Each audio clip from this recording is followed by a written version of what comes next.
Hey guys, welcome to today's special session. I'm really celebrating our opportunity to get to learn. This is a year of innovation, a year of learning, a year of change, a year of just expanding our understanding of all things new from a technical perspective. And then today we're going to have some insights. And to prepare for today's session, I took a look at like what's the market trend? What's happening in the spice industry? Now, I think you saw my little post on the weekends. I love sort of experimenting with dry rubs, with spices. I love to marinade. And I didn't know how, well, I mean, I did, but I didn't know how big the market is. I mean, we're talking 50 some billion dollars for the salt and spice trade, 29.29 billion for sort of blended spice trade, and then traditional spices around 16 billion. And so when I first met Manashi and I walked into her store, and it's on. So for those of you that are local, if you're on the Zoom and you're local, it's right on Ronald Reagan in Cedar Park, and it's Boutique Marinade. And I saw this being built, and anything with marinade next to it, I'm hawking it. I'm just on it. It's like, when is it going to open? When is it going to open? And it opened, and I had an opportunity to meet the most amazing chef, entrepreneur, and spice trade guru. And so with that, Manashi, thanks for joining us today here at Q2. The employees that are here virtually with us and in the room, we celebrate you, and we just would love to learn more about your journey. So love to start off with the session just about you and your journey. Sure. Thank you. Thank you so much, Beth. Good afternoon, everyone. Um, First of all, I would like to thank Beth and Aisha for giving me this opportunity to join this event today to celebrate Women History Month. Uh, and it's also a pleasure to meet all of you, both in person as well as virtually to many of you here. So a little introduction about myself. I'm Manashi Das. I come from I was born and raised in this beautiful land of Assam, which is a northeastern part of India. After my marriage, few years after my marriage, we moved to Canada in 2005 and eventually to the US in 2007.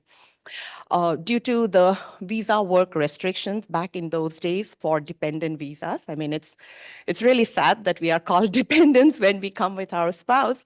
So I took the opportunity for me to work here for quite some time.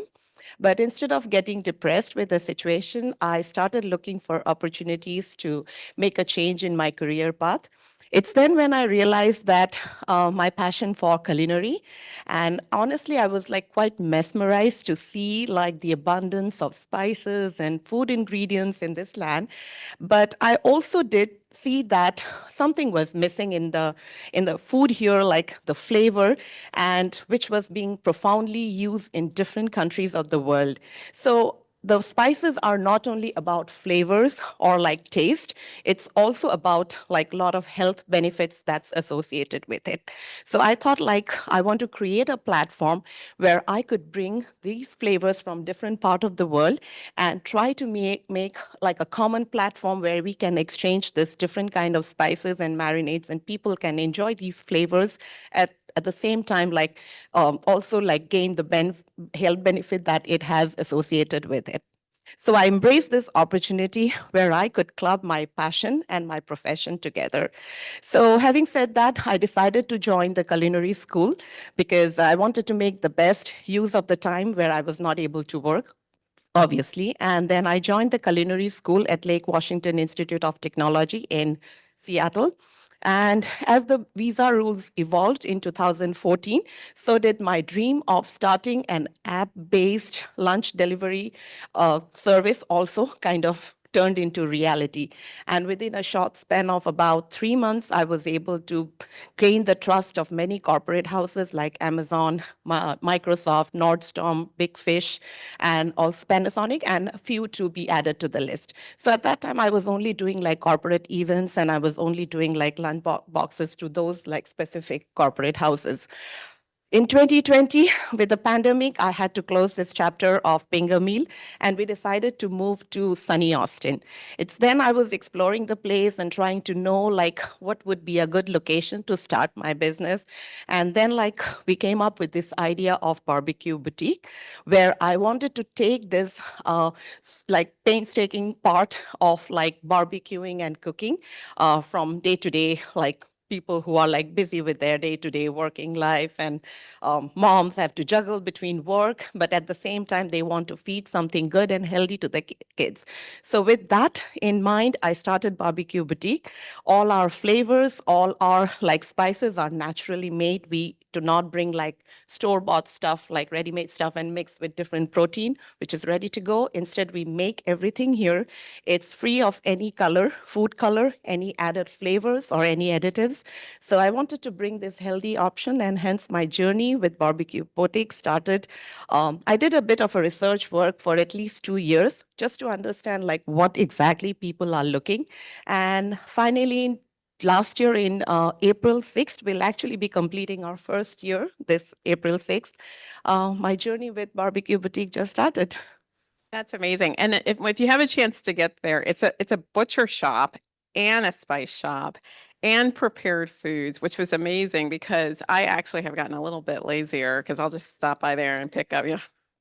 But what I thought was very interesting, Manashi, was the fact that you have taken these special cuts of meat or chicken or poultry, fish, and you are complementing those cuts with certain seasonings. Can you share a bit more about how you select like the seasonings for the cuts and for the meat?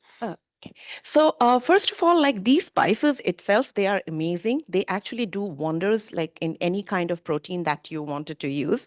Also, like a lot of population who have now shifted to like vegan or vegetarian, like these spices work like wonders. Of course, when spices and marinade is different. When you are like making it a marinade, it has to have some kind of acid to it. That's when the selection of ingredients come into being. Like for example, if you are using like fish, we would say like use white vinegar, or if you're using like meat, go for like red vinegar. So stuff like that. But spices is totally about like flavor and what you like. Well, when I was like selecting these spices, I wanted to make sure that I keep like some Texan flavors. That's when like some strain combination I did experiment, and it it came out well. So one of my favorite, I would say, like creations so far, which people initially found it very strange, but now like they come only for that marinade. They just buy. So we sell the marinades also. So they come for the marinades, and they do like all the they do their own experimentation, and that is what I want to do. I am super transparent about sharing each and every ingredient. Two reasons: one, I'm not creating any rocket science that I need to be very secretive about what I'm doing, and secondly, I want to be transparent about what I'm using for these ingredients. So these strange combination, for example, one I have, which I bought here today, the Cowboy Espresso coffee mix. So that kind of was a little strange combination, but it worked with my steaks, and I think people are loving it that way. And one I have the blueberry, calafate berry, and an apricot-based marinade. I know, and I have actually put like a reward for any person who can tell me what calafate berry is. So, and still now, in this 1 year's time, I have never come across one person who said, I know what that is. So, anybody here? So, calafate berry, it actually looks like blueberry. So, it's really tiny, but it's bitter in taste. So, we have this combination from blueberry, which is sweet, and then the calafate berry, which is bitter in taste. It's loaded with tons and tons of health benefits, and I'm it's quite under like marketed, and once I think people know what it does to your body and like your whole digestive system, I think people are going to really shift to it. So that combination, along with the sweet tangy taste of apricot, kind of it's an amazing marinade to begin with. So that I started experimenting with chicken. I did. So culinary is all about experimentation. You come out like sometimes you get lucky that in your first strike, like it works, but sometimes it doesn't. So I wanted to bring like flavors. I wanted to bring like heat, but it's not that you are left with like heat in your mouth after you eat. A lot of time, like I have seen like cuisines from India or like Pakistan or like even like some Middle Eastern cuisine, people try to avoid it because of the heat associated with it. So I said, why for like that heat you want to lose like all the other flavors that you get from it? So what I have tried to bring here is like a fine balance of all these spices where heat is important. For example, when you prepare the Jamaican jerk rub, you need that Scotch bonnet pepper because every spice or every marinade has one very important characteristics which you cannot rule out. If you rule out, it's not that original recipe. So I wanted to make sure that I use Scotch bonnet for my Jamaican jerk, but at the same time keep it low so that people can enjoy like all the different other flavors. A lot of time people do confuse about spice and heat. They are two different things. Spice is all about flavor. Heat is like, it's just a taste that people like. I like my food hot. I like my food blend, but you don't want to avoid the spices. So that's how like I decided. One, it took me 2 years to come up with all these experimentations. And finally, I think it worked. So these combination like flavors from Texas, some flavors from like the place where I'm born, like India, it's like loaded with spices. So I knew that some of these spices like work really wonder, but people cannot imagine having those on a piece of steak. Yeah. So I started experimenting with that and it actually came out really good. Like I said, I frequent the store all the time. There's just the ability to understand how to balance the spice. And Balance. again, for myself, I didn't understand the difference between the spice and the heat. I just associated it all to just one, combination. So as Manashi started to teach me about the journey, I really appreciated that. And then the other thing is, this is your second location. So you're in the other, I think was it, were you Houston or No, Fort Worth? this is my first Oh, location. This is okay. my first location. So now we are opening franchise opportunities. Ah, yes. That's when hopefully you'll see like different small outlets Yeah. in different part of Texas and eventually to the different part of the states. And I want to take this abroad as well. Oh, like that's super exciting, super exciting. Any questions for Manashi while we're going to get hands-on. Usually it's hands-on keyboard. Today it's going to be hands-on spices. If you're on site and you want to come and enjoy an opportunity to create and blend spices, come on over. We have a couple more questions still yet to go, but you still have time to come on down. So, Manashi, on your journey, like we talked about your experience going into culinary school and being able to transition and to create a new vision for yourself, can you share a bit more on, as an entrepreneur, how you see, being a woman in this business and just establishing what you want to accomplish for yourself, and then maybe as something that you pass to your daughter, what is that like for you?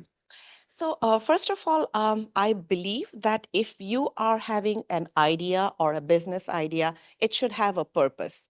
So, it should be, first of all, like innovative, and it should be something that you are giving to the audience which they have never experienced before.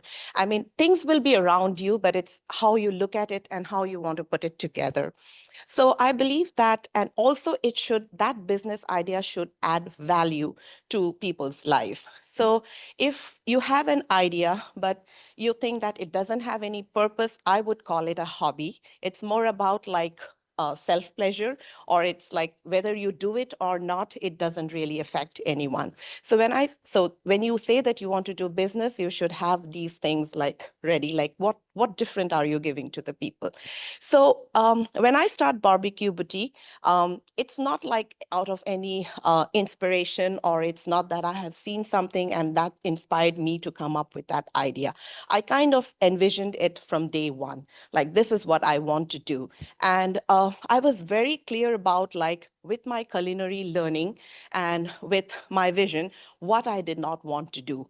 So I think when you are solving like a question or like a problem, it's very important that you eliminate those options from your life and you just focus on one.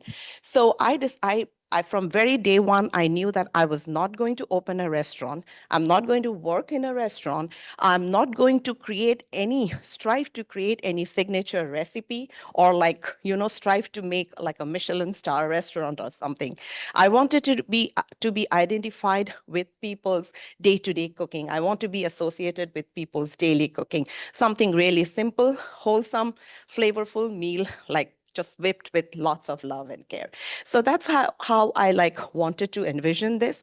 And when you are looking at like any business opportunity, you should like, yes, you need like a business model to like structure yours, but at the same time you should like be very clear about what you want to do. So for in my case, I was very clear that this is my thing. I want to be associated with like daily prep work for people, busy people who are working, who wants to eat, like feed healthy to their loved ones, but they don't have the time and they don't have the bandwidth to go to shop around 10 different places and like assemble all the equipments and all the flavors and like come up with something.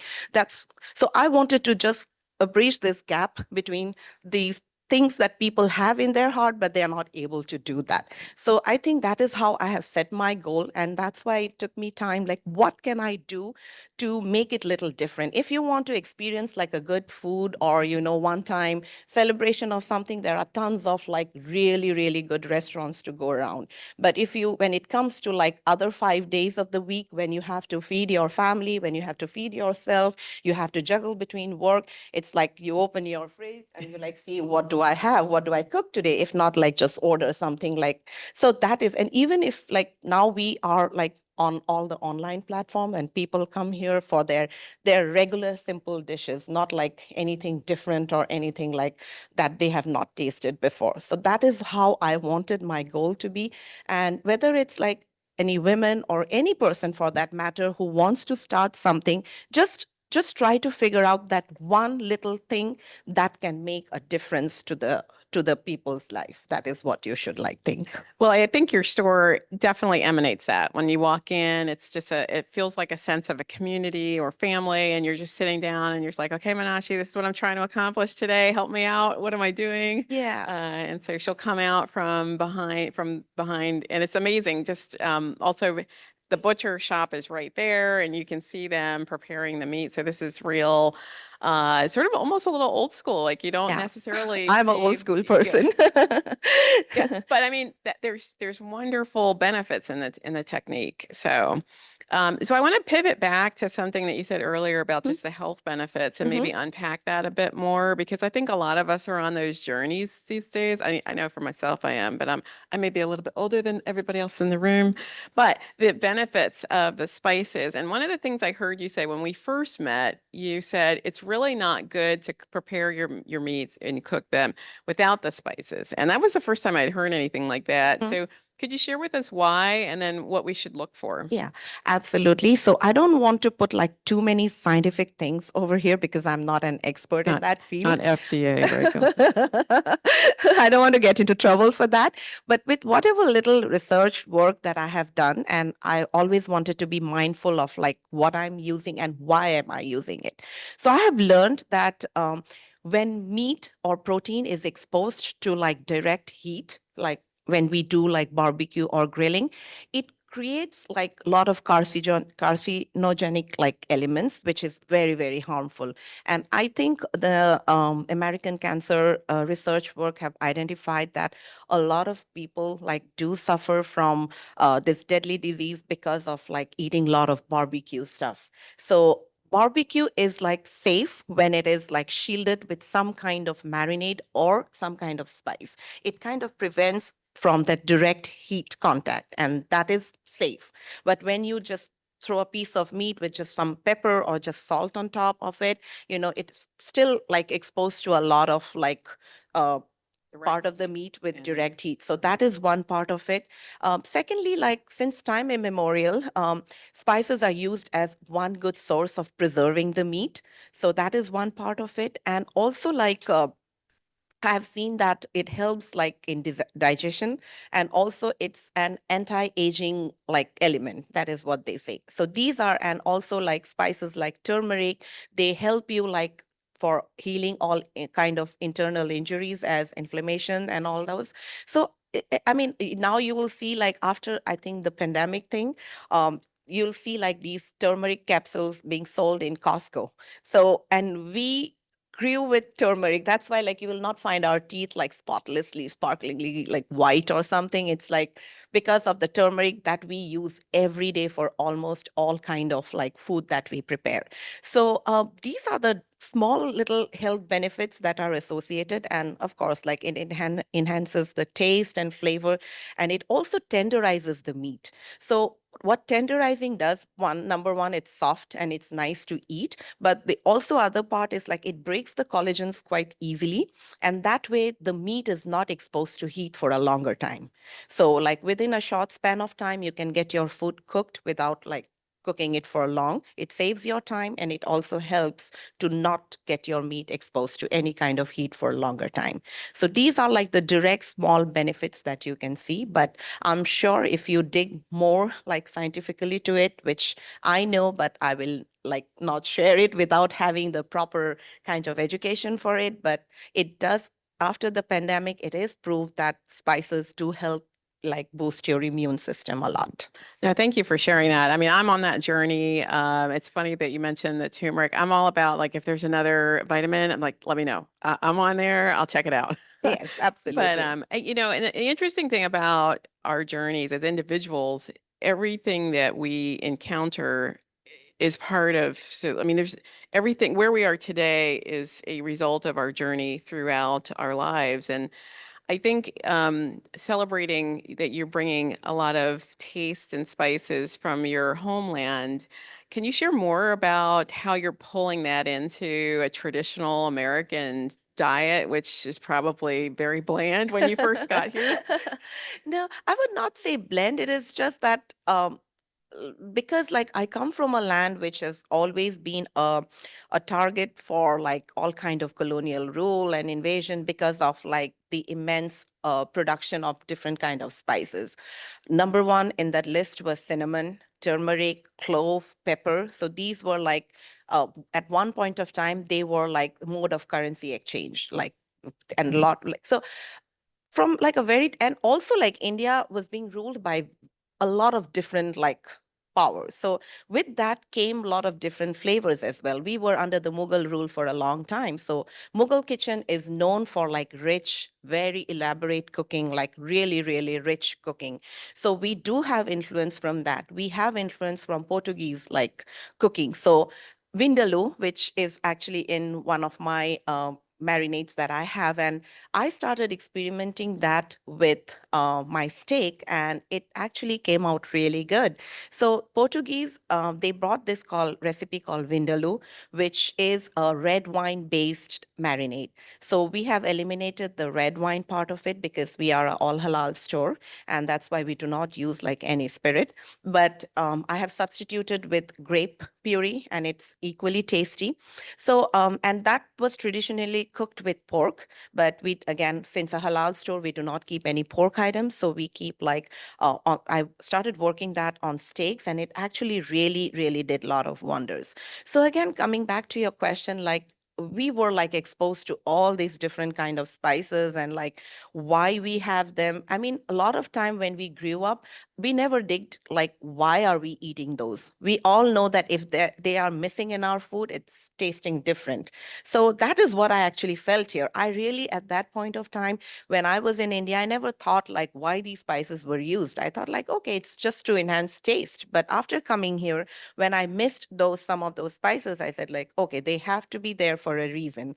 And then I started like thinking, I went back and I saw like what are the spices that are available here that we can use and kind of create a fusion thing which will still have my original taste, but at the same time, you have to behave like a Roman when you are in Rome, right? I cannot just bring everything from there and I just put it out there and expect people to come and eat it. So I have to create a fine balance where I don't lose like the taste bud of people who are like how I was grown up with those spices, and when I missed it, I know that I wanted to create here. One day, I cannot just say that, okay, this is all gone, and now start eating this or tasting this. So I wanted to create that fine balance, and in that process, that fusion thing came up. And then also, I wanted to retain the original taste. That's why, like, I divided the things. I didn't want to mix too much, so I say, like, okay, this is more of Texan taste. This is like from Middle Eastern flavors. This is from Indian and like Indo-Pak kitchen. So that way people can choose. And I'm happy to see that within this 1 year of my journey with Barbecue Boutique, people are accepting it. Yeah. People are accepting it. They are willing to try. They are coming back and asking for that. And now the fact that they come and they explore their own things, they just pick things. And it's like, and sometimes I do ask them, have you tried this before? And so like, yeah, we tried it. We like it. My kids love it. So that way, I think like flavors, if you bring flavors from different part of your like place, you have to make sure that it kind of aligns with the taste that people are growing, like used to growing. So that's again is a fine blend that you have to like really work out Yeah. on. Well, I celebrate you bringing all that, making it available to us here because I don't know if I would have necessarily explored it holistically without, you're the guide, you're like Thank the you. Sherpa, you're the guide, taking me through this journey, and so many other people can experience that as well. And we have some samples here for those of you that are on Zoom that are here. We're going to have them back at close to Aisha's office. For those of you that are in the room, well, after we have our exercise of making our own blended spices, we have samples for you. Of course, the Cowboy Rub, Cowboy Texas espresso rub, Cowboy and Espresso then Rub is here. So I have one last question, and then we'll start our hands-on exercise here. And it's partly around sourcing because the quality is so important in the ingredients here. And some of these are, all of your ingredients are from the source. And how do you plan for your inventory, and are you selecting, and how are you seeing things change as we move through this year? okay. So, so as I said, like this journey was finally I had my store open last year, but it was a 2 years of research work that I did. And even before starting this, I was talking to like different vendors, and I got these samples, trying to like make mix of everything, and whichever one I thought was most authentic had like retained its flavor from the place of origin, because not all spices are grown here.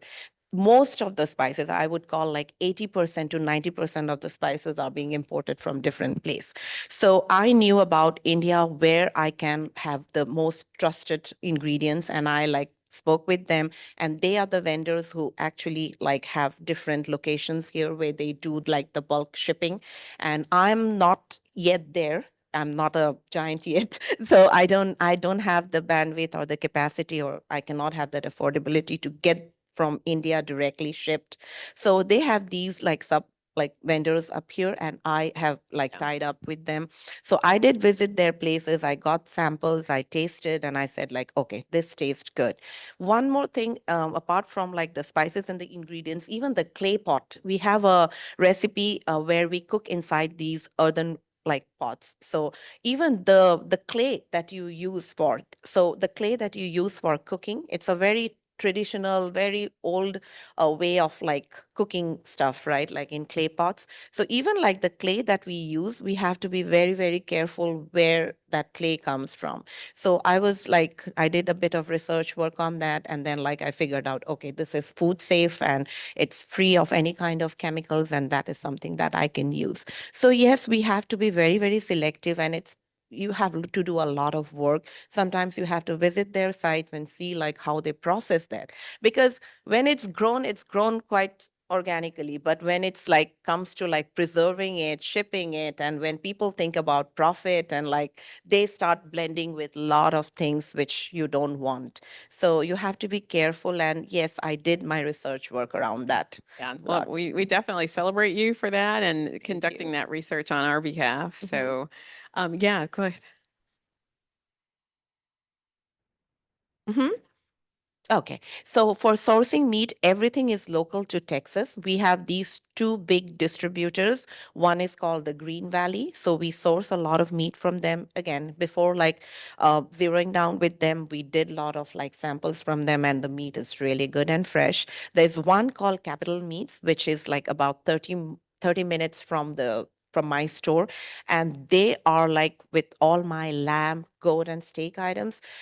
They have their own farm, and you can just like call them a day before that, hey, I need this many pounds of like steaks or something, and they are going to like just process it and bring it to us. Yeah. So one thing I would like to add here to the meat question, that the reason that we moved to halal, like we decided that we are going to keep all halal, a lot of people use halal because of religious restriction, but now because it is scientifically kind of proven that it's a very healthier option of eating meat. The reason being how the animal is slaughtered and how like you have the slow draining of blood. That's like it takes away all the impurities in the blood. So that is one process, and we have to be. And the halal options are very limited. So the ones who does halal, they are super like careful and how they treat the animal and how they like process the meat and everything.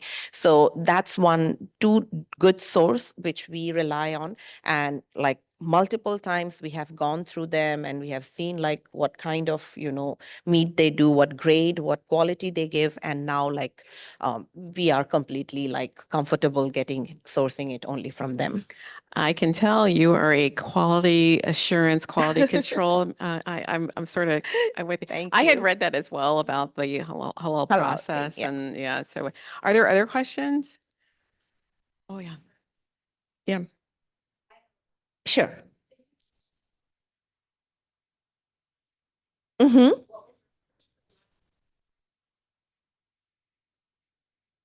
Thank you. So, my first career journey back in India was like a marketing executive. So, I worked for a company for about a year, and that's when like we decided that we are going to move to Canada.